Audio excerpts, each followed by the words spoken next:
प्यारे बच्चों, सुप्रभात। आज हम शुरू करेंगे नैतिक शिक्षा का अगला पाठ, संघर्षों में विजय का मार्ग।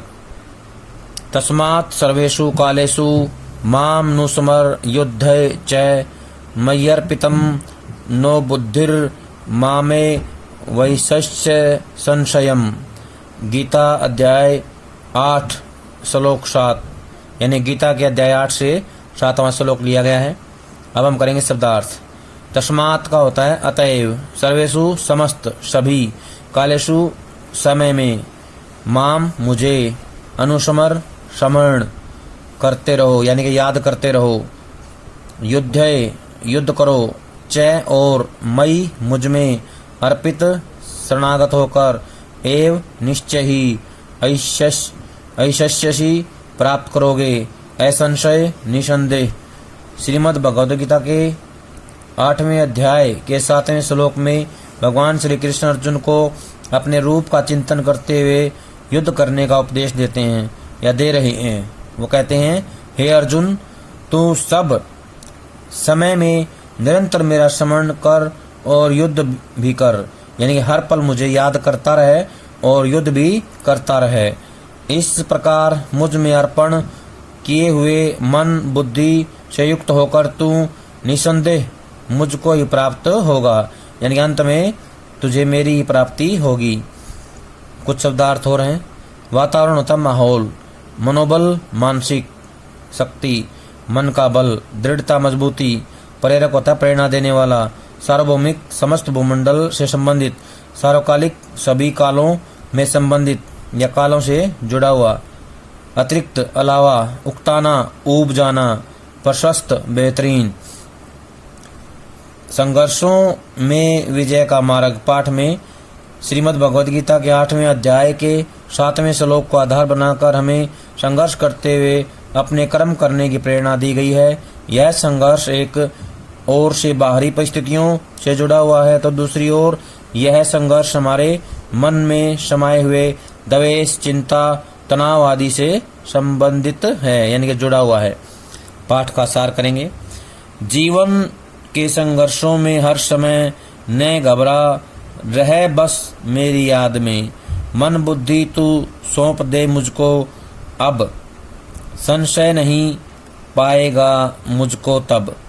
इसमें कहा गया है कि हे भारत की भावी ऊर्जा, आपने पिछले अध्यायों में पढ़ा कि महाभारत युद्ध के समय मोहग्रस्त अर्जुन को कर्तव्य का मार्ग बताते हुए श्री कृष्ण ने उसे गीता का उपदेश दिया था।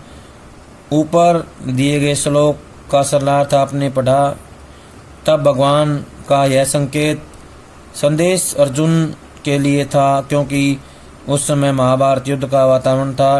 तनाव, दबाव, शोक, मोह के कारण महापराक्रमी वीर योद्धा अर्जुन का मनोबल गिर चुका था।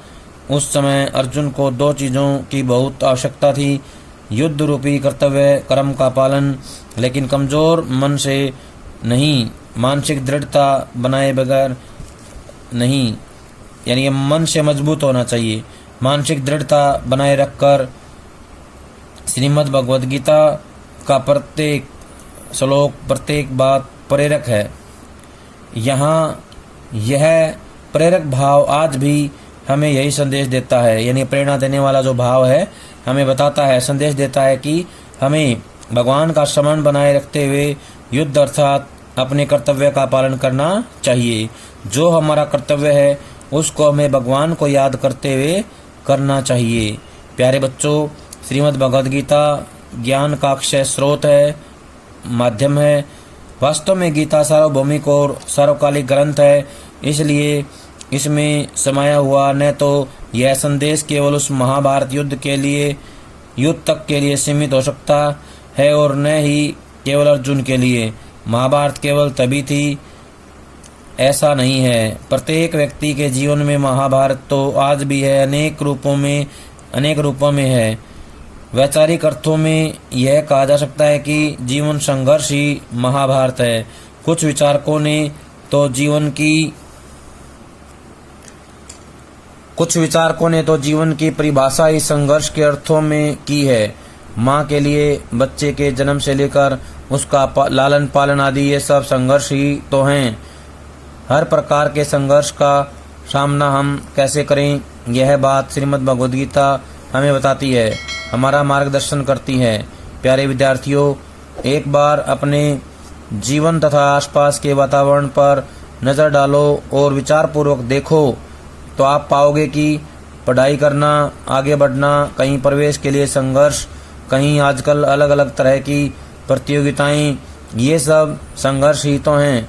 इसके अतिरिक्त कहीं हमारे मन के अंदर वृत्तियों, ईर्ष्या, काम, क्रोध, अहंकार आदि के संघर्ष, तो कहीं बाहर परिस्थितियों की अनुकूलता प्रतिकूलता रूप में संघर्ष, ये सभी महाभारत का ही रूप हैं। आवश्यकता यह है कि हमारा मन किसी भी प्रकार से उकताए नहीं, यानी कि बोर न हो जाए, घबराए नहीं। संघर्षों को देखकर यदि हमारा मन ही लड़खड़ा गया, डगमगा गया, घबरा या उकता गया, तब न तो सफलता प्राप्त हो पाएगी, न ही आगे बढ़ने का मार्ग प्रशस्त हो पाएगा। यदि मन ही हार मानकर बैठ गया तो शरीर की स्थिति कोई भी नहीं संभाल पाएगा। अतः प्यारे बच्चों, संघर्षों रूपी महाभारत में विजय अथवा सफलता के लिए मानसिक दृढ़ता बहुत आवश्यक है, मन की मजबूती जरूरी है। हमें यह बात अच्छी प्रकार से समझ लेनी चाहिए कि भौतिकवादी विज्ञान के पास मानसिक दृढ़ता बनाए रखने अथवा गिरे हुए मनोबल को फिर से उठाने के लिए कोई उपाय या साधन नहीं है। गिरे हुए मनोबल को फिर से उठाने का एकमात्र साधन है भगवान का स्मरण, यानी कि ध्यान करना। यह मनोवैज्ञानिक सत्य है कि इस संसार में न केवल दूसरे लोगों, वस्तुओं आदि की बहुत अधिक चिंता, तनाव आदि, बल्कि क्रोधवश, ईर्ष्या, द्वेष आदि भी अंदर ही अंदर हमारे मन को कमजोर करते हैं। भगवान का नाम, ध्यान, उन्हें श्रवण करके संघर्षों रूपी महाभारत में प्रवेश करने का अभिप्राय है मजबूत एवं निश्चिंत मन से कर्तव्य का पालन करना। हे स्नेह बंधु, अपने जीवन में एक बार इस सुझाव को आजमा कर देखो। कुछ क्षण नित्य प्रति भगवान का ध्यान करो। भगवान का जो भी नाम या स्वरूप आपको प्रिय लगता है उसी का ध्यान करो। कोई आग्रह नहीं नाम रूप का, लेकिन करो अवश्य। आप स्वयं विशेष ऊर्जा, बल, ओज, शक्ति, शांति का अनुभव करेंगे। आपका कर्तव्य पथ आसान होता जाएगा। परिस्थितियों के संघर्ष आप पर अपना प्रभाव नहीं बना पाएंगे। जब कभी कुछ भी ऐसा लगने लगे या कुछ ऐसी परिस्थिति सामने आ जाए, उसी समय फिर भगवान का स्मरण ध्यान कर लो। यह मन का आहार है, मन की शक्ति है, इसे पहचानो और अपने कर्तव्य पर बिना घबराए, उकताए आगे बढ़ते रहो। आप पाएंगे कि आप भी अर्जुन की भांति दुविधा से निकलकर अपना लक्ष्य प्राप्त करने में सफल रहेंगे। कहने का आशय ये है कि हम भगवान का नाम जो है जपते रहें, उसके नाम का ध्यान करते रहें। अगर हम ऐसा करेंगे तो हमें हमारी मंजिल आसानी से प्राप्त हो जाएगी। प्यारे बच्चों, ये था पाठ संघर्षों में विजय का मार्ग। सभी इसको अच्छे से ध्यान से पढ़ेंगे और इसके जो प्रश्न उत्तर हैं अभ्यास वाली कॉपी में लिख के याद करेंगे। जब तक अगला काम नहीं आता है तब तक इसको याद कर लें और अपनी कॉपी में लिख लें। सभी का बहुत बहुत धन्यवाद।